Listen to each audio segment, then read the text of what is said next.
Good morning doctor. Good morning. Doctor आता सुधा कशी आहे डॉक्टर आता? शी इज नॉर्मल. तिचं काय ग्लुकोज वगैरे चालू आहे सध्या, आणि प्लस ते काही रिपोर्ट्स आले होते ते व्यवस्थित आहे. आणि बाकी प्रिस्क्रिप्शनमध्ये जे काही लिहून दिले त्या गोळ्या तुम्ही मागून घ्या बस. डॉक्टर मग सुधाला डिस्चार्ज कधी देणार डॉक्टर? ती अंडर ऑब्झर्वेशनमध्ये 24 तास तरी तिला अंडर ऑब्झर्वेशनमध्ये ठेवावंच लागेल. आणि नंतर मग बघूया आपण, मग उद्या किंवा परवा तिला डिस्चार्ज मिळेल. हो डॉक्टर, ती कशी ना ड्युटीवर जाते ना, मग तिला तिथं सांगावं लागेल ना की ती ॲडमिट आहे म्हणून. तर मग जॉईन कधी होऊ शकते ती?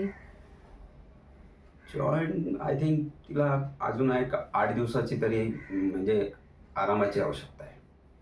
आणि त्यानंतर मग तिचे रिपोर्ट्स येतीलच. तोपर्यंत ती नॉर्मल झाल्यावरती जाऊ शकते.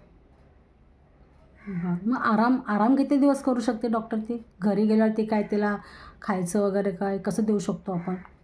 हे बघा, सध्या तरी तिला नॉर्मल जेवण द्या, जे म्हणजे डाळ भात वगैरे, खिचडी, आणि बाकी फळं वगैरे देऊ शकता तुम्ही. आणि 4-5 दिवस आराम केल्यानंतर नॉर्मल तिला बरं वाटलं तर ती जाऊ शकते. बरं. मग डॉक्टर फॉलोअपला कधी आणायचं तिला? ते तुम्हाला कळवतील. आता सध्या मी नाही सांगू शकत. बरं, ठीक आहे doctor. Doctor thank you doctor. Welcome.